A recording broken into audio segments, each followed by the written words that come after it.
তবে কিছু প্রশ্ন আছে যা নিয়ে আমাদের মনে সন্দেহ রয়েছে। যেহেতু আমি জন্মগতভাবে খ্রিস্টান, আমার 4টি প্রশ্ন আছে। মোট 4টি প্রশ্ন আছে ভাই জাকির নায়েকের কাছে। তাহলে ইনশাআল্লাহ যদি 4টি প্রশ্নের উত্তর পাওয়া যায়, জি। যদি 100% নিশ্চিত হন, তবে কি ইসলাম গ্রহণ করবেন? ইনশাআল্লাহ আই উইল অ্যাকসেপ্ট ইসলাম। এবার ডক্টর জাকির নায়েককে 4টা প্রশ্ন করলেন। এটা শুধুমাত্র প্রশ্ন না, এটা এমন এক প্রশ্ন যার উত্তর আমি মনে করি বাংলাদেশের 99% মানুষই জানে না। আমি নিজেও শঙ্কিত ছিলাম যে ডক্টর জাকির নায়েকের উত্তর দিতে পারবে কি পারবে না, এবং ডক্টর জাকির নায়েক ইতিহাসের শ্রেষ্ঠতম উত্তরটা দিয়েছেন। এবং এই উত্তর শুনে সেই মানুষটা, অর্থাৎ সেই খ্রিস্টান মহিলা, তিনি মুসলমান হয়েছেন। কি এমন প্রশ্ন ছিল যেই প্রশ্নের উত্তর বাংলাদেশের 99% মানুষ জানে না?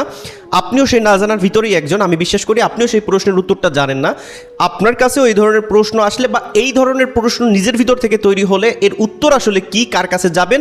চলুন দর্শক, খ্রিস্টান মহিলা যে 4টা প্রশ্ন করেছিল তার উত্তর কিভাবে ডাক্তার জাকির নায়েক দিয়েছে আমরা এক এক করে প্রশ্ন এবং উত্তর সম্পূর্ণ আকারে একটু শুনি। ভিডিওটা লাইক দিয়ে দিবেন, নিজের মতামত কমেন্টে লিখবেন যে এই ধরনের ভিডিও আপনি দেখতে চান কিনা।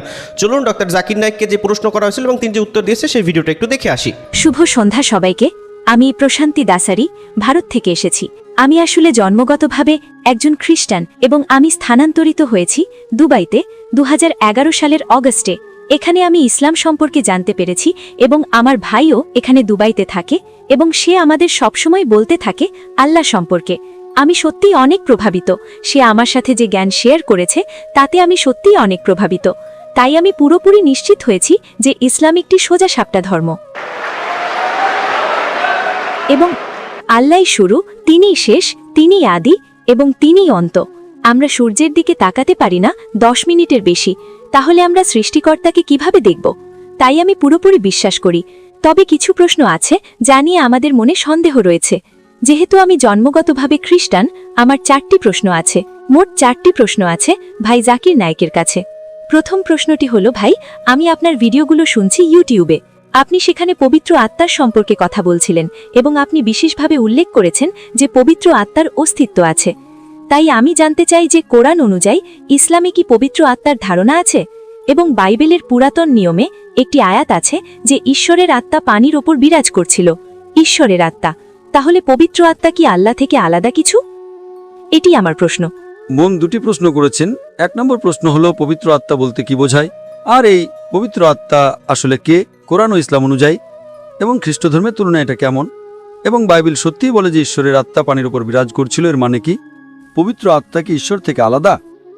বোন 2টি প্রশ্ন করেছেন। যদি আমি এই 2টি প্রশ্নের উত্তর দেই, তবে কি আপনি ইসলাম গ্রহণ করবেন? আমার মোট 4টি প্রশ্ন আছে, তাই আপনি কি চান আমি প্রথম 2টির উত্তর দেই, তারপর আপনি বাকি 2টি প্রশ্ন করবেন? হ্যাঁ, অবশ্যই। আমি 70% নিশ্চিত হয়েছি। আমার ভাই আমার সাথে যা শেয়ার করেছে এবং আপনার ভিডিওগুলো দেখে আমি 70% প্রভাবিত। আমি 70% নিশ্চিত আমি আপনার কাছে খুবই সৎ এবং স্বচ্ছ থাকছি। তাহলে ইনশাআল্লাহ যদি 4টি প্রশ্নের উত্তর পাওয়া যায়, জি। যদি 100% নিশ্চিত হন, তবে কি ইসলাম গ্রহণ করবেন? ইনশাআল্লাহ আই উইল অ্যাকসেপ্ট ইসলাম। বোন 2টি প্রশ্ন করেছেন এবং এরপর তিনি বাকি 2টি প্রশ্ন করবেন যে বাইবেলে পবিত্র আত্মার কথা উল্লেখ আছে, পবিত্র আত্মার অর্থ কি? কোরআনে পবিত্র আত্মার যে সংজ্ঞা তা ইসলামের মতো এক নয়, কারণ খ্রিস্টানরা যখন পবিত্র আত্মার কথা বলে তারা মনে করে এটি তৃত্ববাদের একটি অংশ।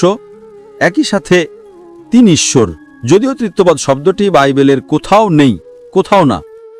পিতা, পুত্র এবং পবিত্র আত্মা। যখন তারা পিতা বলে তখন তারা সর্বশক্তিমান ঈশ্বরের কথা ভাবেন, যেমন একজন সেন্টা ক্লজ স্বর্গে বসে আছেন আর পৃথিবীটা তার পায়ের নিচে। যখন তারা পুত্র নিয়ে কথা বলে তারা যীশু খ্রিস্ট বা ঈসা আলাইহিস সালাম সম্পর্কে ভাবে, যেমনটা জেফ্রি হান্টারকে কিং অব কিংস মুভিতে দেখা যায়, নীল চোখ আর সুন্দর নাকের একজন মানুষ। যখন তারা পবিত্র আত্মা নিয়ে কথা বলে তারা পেন্টেকস্টের সময় কবুতরের কথা ভাবেন, অথবা যখন যীশু খ্রিস্ট বাপ্তিস্মা নিচ্ছিলেন সে সময়ের কথা ভাবেন। কোরআনে যে আত্মার কথা বলা হয়েছে তা কি? আমি বিশ্বাস করি কোরআন এখানে প্রধান ফেরেশতা জিবরাইল আলাইহিস সালাম সম্পর্কে বলছেন। তিনি ফেরেশতাদের মধ্যে একজন, আল্লাহ সুবহানাহু ওয়া তাআলার পাঠানো। তার অন্যতম প্রধান কাজ ছিল বাণী পৌঁছে দেওয়া মুহাম্মদ সাল্লাল্লাহু আলাইহি সাল্লামের কাছে। তার আরও অনেক দায়িত্ব ছিল, তাই আমরা এই ফেরেশতায় বিশ্বাস করি। তাই আপনি যদি বলেন যে সেখানে একটি আত্মা আছে, আমাদের কোনো সমস্যা নেই, কিন্তু তিনি তৃত্ববাদী ঈশ্বরের অংশ নন এবং তার উভয় ভিন্ন। প্রধান ফেরেশতা জিবরাইল আলাইহিস সালাম সম্পূর্ণ আলাদা আল্লাহ সুবহানাহু ওয়া তাআলা থেকে। এমনকি উল্লেখিত বাইবেলেও এই আত্মা আলাদা আল্লাহ সুবহানাহু ওয়া তাআলা থেকে। তারা একীভূত। এটি গির্জার নিজস্ব শিক্ষা, কারণ তৃত্ববাদ শব্দটি বাইবেলের কোথাও পাওয়া যায় না, কিন্তু যদি আপনি কোরআন পড়েন তবে তৃত্ববাদের কথা কোরআনের দুবার উল্লেখ করা হয়েছে। সূরা নিসা অধ্যায় 4 আয়াত 171, ওয়ালা তাকুলু সালাসা, যেখানে বলা হয়েছে তৃত্ববাদ বলো না, ইনতাও খায়রুল লাকুম, এটা থেকে বিরত থাকো, এটাই তোমাদের জন্য উত্তম। কোরআন বলছে তৃত্ববাদ বলো না, এবং একই বাণী পুনরাবৃত্তি করা হয়েছে সূরা মায়েদা অধ্যায় 5 আয়াত নম্বর 73। লাকাদ কাফারাল্লাযিনা কালু, সেখানে বলা হয়েছে নিশ্চয়ই তারা কুফরি করছে যারা বলে যে ঈশ্বর তিনের মধ্যে এক। সুতরাং তৃত্ববাদ শব্দটি কোরআনে দুবার এসেছে এবং উভয় স্থানেই বলা হয়েছে যে এই ধারণাটি ব্যবহার করা ভুল। কোরআনে উল্লেখ করা হয়েছে তৃত্ববাদ না বলতে, কিন্তু এই তৃত্ববাদ শব্দটি বাইবেলের কোথাও নেই। সবচেয়ে কাছাকাছি তৃত্ববাদের যে আয়াতটি বাইবেলে আছে সেটা হলো জনের অধ্যায় 5 আয়াত 7, যেখানে বলা হয়েছে স্বর্গে সাক্ষ্য দেওয়ার জন্য তিনজন আছেন, পিতা, বাক্য এবং পবিত্র আত্মা, আর এই তিনজনই এক। তো এই আয়াতটি আপনি যদি রিভাইজড স্ট্যান্ডার্ড ভার্সন বাইবেলের পড়েন, যা 32 জন উচ্চমানের খ্রিস্টান পণ্ডিত দ্বারা সংশ্লিষ্ট করা হয়েছে, তারা বলেছেন যে এই আয়াতটি গসপেল অফ জন অধ্যায় 5 আয়াত 7 একটি বাইরে থেকে ঢোকানো, এটা বানোয়াট মুদ্রা জাল, তাই তারা এই আয়াতটিকে বাইবেল থেকে বের করে দিয়েছেন। সুতরাং বাইবেলের যে আয়াতটি সরাসরি তৃত্ববাদ নিয়ে কথা বলছিল না, কিন্তু তার সবচেয়ে কাছাকাছি ছিল। খ্রিস্টান শিক্ষাবিদরাই তাকে ছুঁড়ে ফেলে দিয়েছেন বানোয়াট এবং জাল হিসেবে। স্বাভাবিকভাবেই পবিত্র আত্মা এবং সর্বশক্তিমান ঈশ্বর এরা দুটি ভিন্ন সত্তা, তারা এক নয়। এবং কোরআনে বলা হয়েছে জিবরাইল আলাইহিস সালামের কথা, তিনি একজন ফেরেশতা আল্লাহ সুবহানাহু ওয়া তাআলার। আশা করি বিষয়টি আপনার কাছে পরিষ্কার হয়েছে বোন। Yes, brother. আমি আপনার বাকি দুটি প্রশ্ন জানতে চাই। হ্যাঁ, আমার তৃতীয় প্রশ্নটি পবিত্র আত্মার সাথেই সম্পর্কিত। সকল নবী বা আল্লাহর মানুষ, যেমন ইব্রাহিম, ইসহাক এবং মুসা আলাইহিসসালাম, এই সকল নবী আল্লাহর সাথে যোগাযোগ করতেন। তারা আল্লাহর সাথে ভাব বিনিময় করতেন। আল্লাহর সাথে যোগাযোগ করার জন্য যেহেতু তারা সবাই আল্লাহর মনোনীত ব্যক্তি ছিলেন, তাদের অবশ্যই বিশেষ কোনো শক্তির অধিকারী হতে হয়েছিল। এটি হয়তো আল্লাহর অনুগ্রহ ছিল, তাই এটি একটি শক্তি, সেখানে বিশেষ কোনো শক্তি কাজ করেছে যাতে তারা আল্লাহর সাথে যোগাযোগ করতে পারেন। তো সেই শক্তিটা আসলে কি? তো এতকাল আমার ধারণা বা বুঝটা যা ছিল তা হলো পবিত্র আত্মার সাহায্যেই সকল নবী আল্লাহর সাথে সুপারিশ করতেন। এটি কি সত্য? বোন প্রশ্ন করেছেন যে রসুলগণ সুপারিশ করেন সর্বশক্তিমান আল্লাহর কাছে। এরপর আপনি বললেন যোগাযোগ করা আল্লাহর সাথে। বোন, ইংরেজি শব্দ সুপারিশ করা আর যোগাযোগ করা দুটি ভিন্ন জিনিস। তো আপনার প্রশ্নটি কি সুপারিশ করা নাকি যোগাযোগ করা? সুপারিশ করা। সুপারিশ করার মানে হলো কেউ অন্য কারো হয়ে সুপারিশ করে। কেউ অন্য কারো হয়ে সুপারিশ করে। এখন আপনাকে বুঝতে হবে যে যখন আপনি আল্লাহ সুবহানাহু ওয়া তাআলার সাথে কথা বলেন, তখন আল্লাহ সুবহানাহু ওয়া তাআলার কারো সুপারিশের প্রয়োজন নেই। এবং আল্লাহ কোরআনে বলেছেন সূরা গাফির অধ্যায় নম্বর 40 আয়াত নম্বর 60, তোমরা আমাকে ডাকো, আমি তোমাদের ডাকে সাড়া দেব। আল্লাহ সুবহানাহু ওয়া তাআলার কাছে কারো সুপারিশের প্রয়োজন নেই। কেন? কারণ মানুষ উদাহরণ দেয় যে যখন আপনি বিচারকের কাছে যান, আদালতে আপনার মামলা পেশ করেন, তখন আপনি উকিল নিয়োগ করেন। একইভাবে আল্লাহর রসুলগণ হলেন আমাদের উকিল। তার ক্ষেত্রে এটা যৌক্তিক হতে পারে একজন বিচারক যিনি মানুষ, কারণ বিচারক জানে না যে কে প্রকৃত অপরাধী, কে চোর, কে নির্দোষ। তাই উকিল বিচারককে এটা বুঝতে সাহায্য করেন যে কে অপরাধী, কে চোর আর কে নির্দোষ। কিন্তু আল্লাহ সুবহানাহু ওয়া তাআলা হলেন আলিমুল গায়েব, তা প্রমাণ করার জন্য তার কারো প্রয়োজন নেই যে কে ভালো আর কে মন্দ। তাই সুপারিশ করাটা ভুল। হ্যাঁ, কেউ দোয়া করতে পারে, একজন রসুল অন্য মানুষের জন্য দোয়া করতে পারেন। এবং আল্লাহ কোরআনে বলেছেন আল্লাহ সুবহানাহু ওয়া তাআলার কোনো সুপারিশের প্রয়োজন নেই, কেবল কিয়ামতের দিনে তাদের ছাড়া যাদের তিনি অনুমতি দেবেন। তাহলে শেষ বিচারের দিনে আল্লাহ সুবহানাহু ওয়া তাআলা বলছেন যে তিনি সুপারিশ করার অনুমতি দেবেন নির্দিষ্ট কিছু মানুষের জন্য।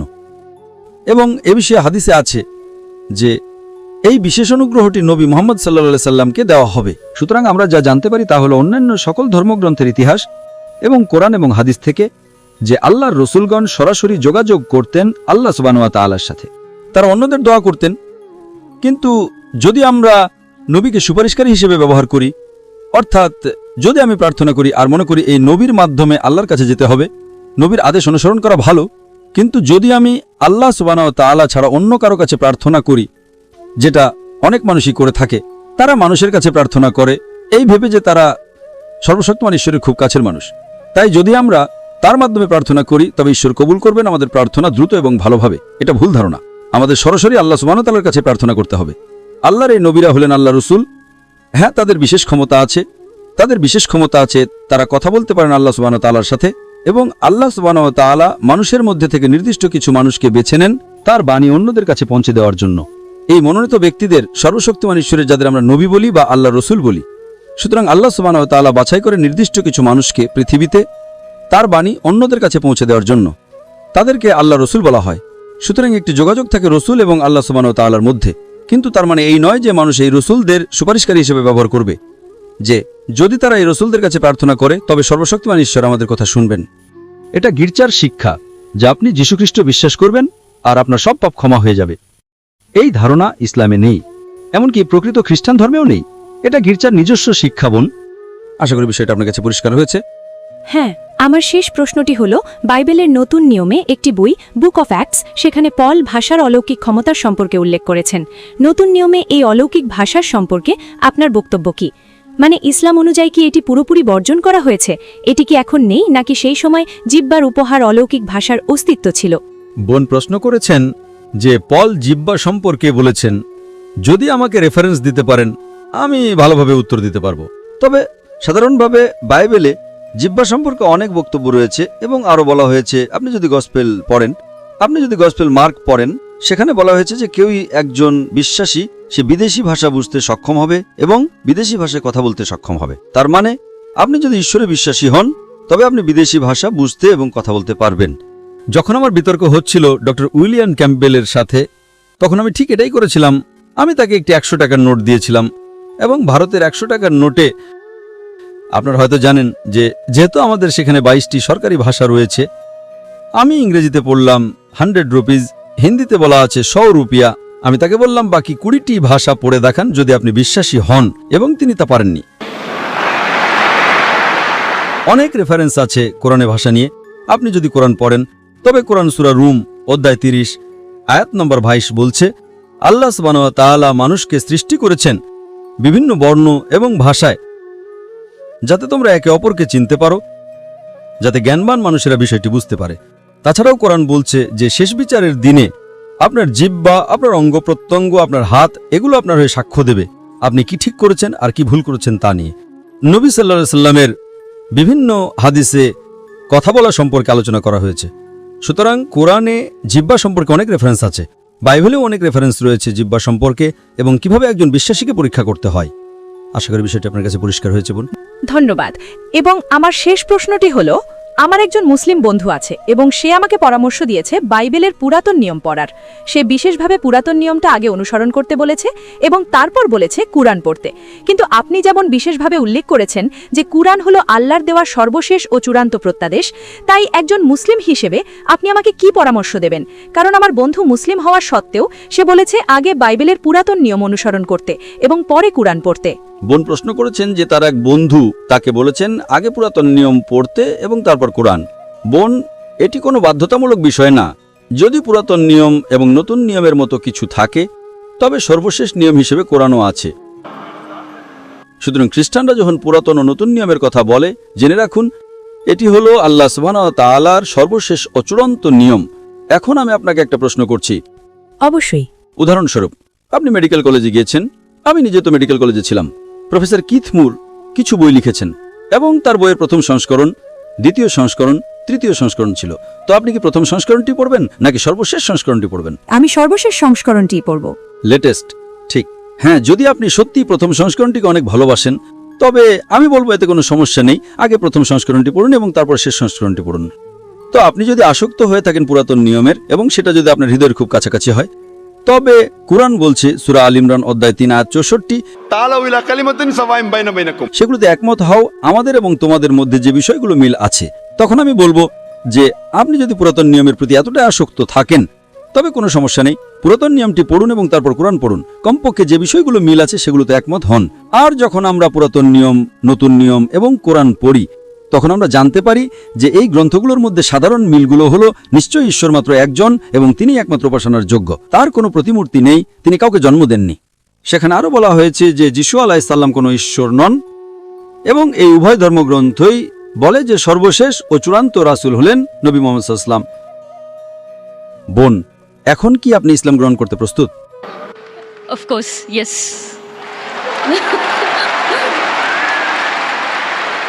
বোন, আপনি কি বিশ্বাস করেন যে ঈশ্বর মাত্র একজন? হ্যাঁ, আমি বিশ্বাস করি যে ঈশ্বর কেবল একজনই। আপনি কি বিশ্বাস করেন যিশু কোনো ঈশ্বর নন বরং তিনি আল্লাহর একজন রাসূল? হ্যাঁ, আমি বিশ্বাস করি যিশু একজন রাসূল। আপনি কি বিশ্বাস করেন যে নবী মুহাম্মদ সাল্লাল্লাহু আলাইহি সাল্লাম সর্বশেষ ও চূড়ান্ত রাসূল? হ্যাঁ, আমি বিশ্বাস করি নবী মুহাম্মদ সাল্লাল্লাহু আলাইহি ওয়াসাল্লাম হলেন সর্বশেষ ও চূড়ান্ত রাসূল। ডক্টর জাকির নায়েক তিনি এমন একজন স্কলার যে তিনি আসলে তার বুকের ভিতর ধারণ করেন যে সমস্ত এলেমগুলো রয়েছে, তার মানে একদম জাগ্রত এলেম বলা যেতে পারে। ডক্টর জাকির নায়েককে কিন্তু কিছু মানুষ এই জন্য চোখে দেখতে পারে না, কারণ হচ্ছে তার প্রশ্নের উত্তর শুনে অনেক হিন্দু মানুষ, অনেক খ্রিস্টান মানুষ মুসলমান হতে পেরেছে, ইসলামের দীক্ষা পেয়েছে। ডাক্তার জাকির নায়েককে এই জন্যই কিন্তু ইন্ডিয়া সহ অনেক অনেক রাষ্ট্র আছে যারা চোখে দেখতে পারে না। তাদের ধারাবাহিকতা আওয়ামী লীগ সরকারের আমলেও কিন্তু বাংলাদেশে ডাক্তার জাকির নায়েককে আসতে বাধা দিয়েছিল। আমরা এবার আশা করি ডাক্তার জাকির নায়েক তিনি যেভাবে ইসলামের প্রসার চালিয়ে যাচ্ছেন, একদিন তাকে বাংলাদেশের মানুষও সামনাসামনি দেখার সুযোগ পাবে। এখানে যারা আছেন কেউ কেমন আছেন যে ডাক্তার জাকির নায়েককে সরাসরি দেখার সুযোগ পেয়েছেন, কমেন্ট অপশনে জানাবেন। এবং যারা দেখতে পারেন না তারাও দেখতে চান কিনা কমেন্ট অপশনে জানাবেন। প্রশ্নের উত্তরগুলো আপনার কাছে কেমন লেগেছে কমেন্টে জানাবেন। ভিডিওতে এখনও যারা লাইক দেন নাই অবশ্যই লাইক দিয়ে দেবেন, এবং পরবর্তী আরও অনেক এরকম কঠিন প্রশ্নের উত্তর জানতে চ্যানেলটি সাবস্ক্রাইব করে রাখবেন। ভালো থাকবেন সবাই। আসসালামু আলাইকুম ওয়া রাহমাতুল্লাহ।